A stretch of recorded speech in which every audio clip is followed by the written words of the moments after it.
కంటి అద్దాల నుండి శాశ్వత విముక్తి పొందండి. లాసిక్ సర్జరీ 14,000 మాత్రమే. వివరాలకు సంప్రదించండి. సైలెంట్ గా తమ పని తాము చేసుకుపోయే యాక్టర్స్ అయిన హీరో ధనుష్, హీరోయిన్ నయనతార మధ్య మొన్నటి వరకు జరిగిన కోల్డ్ వార్ ఇప్పుడు బహిరంగ లేఖ వరకు చేరింది. హీరో ధనుష్ పై స్టార్ హీరోయిన్ నయనతార తీవ్ర విమర్శలు చేస్తూ బహిరంగ లేఖ విడుదల చేశారు. ఇంతకీ వీరిద్దరి మధ్య ఏం జరిగింది?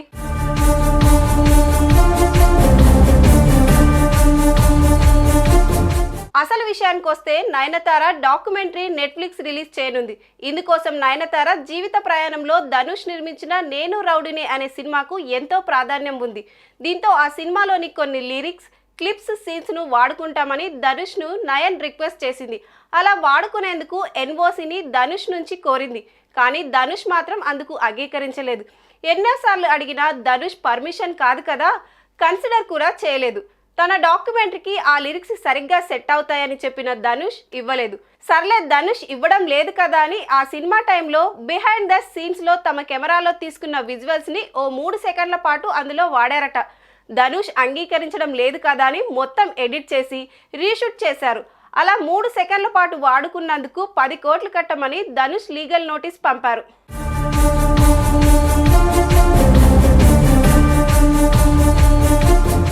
ఈ విషయమై నయనతార మండిపడింది. నువ్వు ఎంత నిర్మాతవైతే మాత్రం మా పర్సనల్ లైఫ్ మీద నీకు పెత్తనం, అధికారం ఉంటుందా?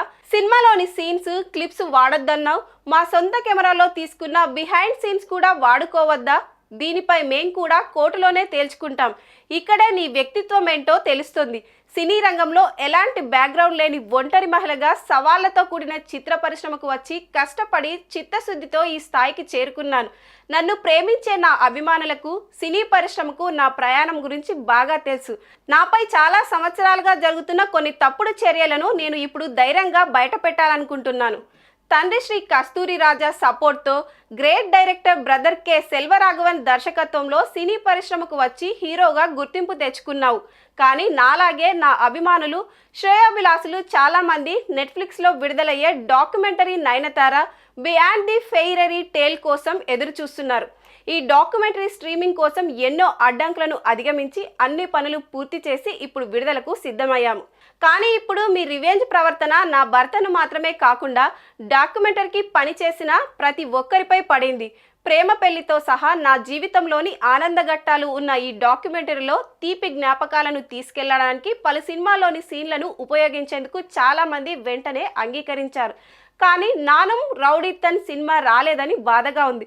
నేను నా జీవితంలో పొందిన ప్రేమకు ఆ సినిమా సీన్స్ ఉపయోగించలేదు. నెట్ఫ్లిక్స్లో రాబోయే documentary Nayanthara beyond the fairy టేల్లో నానం రౌడీతన్ నుండి ఫుటేజ్, పాటలు, ఫోటోలను ఉపయోగించడానికి మీ నుండి నో అబ్జెక్షన్ సర్టిఫికేట్ లెటర్ కోసం ఎన్నో ప్రయత్నాలు చేశాను. కానీ మా ప్రయత్నాలన్నీ విఫలమయ్యాయి. 2 ఏళ్లు వేచి చూసినా ఫలితం లేకుండా పోయి ఇప్పుడు విడుదలకు డాక్యుమెంటరీని రీషూట్ చేసి ఎడిట్ చేసి రూపొందించాం. నానం రౌడీతన్ పాటలు నేటికి అభిమానులు ఇష్టపడడానికి కారణం అందులో అద్భుతమైన సాహిత్యం. ఆ పాటలోని కొన్ని లైన్లను మేము డాక్యుమెంటరీలో ఉపయోగించకపోవడం ఎంత కలత కలిగిస్తుందో మీకు తప్ప అందరికీ అర్థమవుతుంది. ఇది కేవలం బిజినెస్ పరమైన లేదా చట్టబద్ధమైనదైతే నేను ఎన్ఓసి నిరాకరణను ఖచ్చితంగా అంగీకరించి ఉండేవాడిని. కానీ ఇది పూర్తిగా నా పట్ల ఉన్న మీ వ్యక్తిగత ద్వేషంతో చేసిన పనిని ఎలా ఒప్పుకోగలరు అంటూ బహిరంగ లేఖ విడుదల చేసింది నయన్.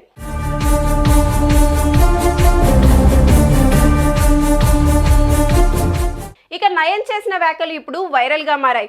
నిజంగానే నయన్, ధనుష్ మధ్య విభేదాలు ఉన్నాయా అనే ప్రశ్నలు తలెత్తుతున్నాయి. చూడాలి మరి ధనుష్ ఈ ఇష్యూపై రియాక్ట్ అవుతారో లేదో.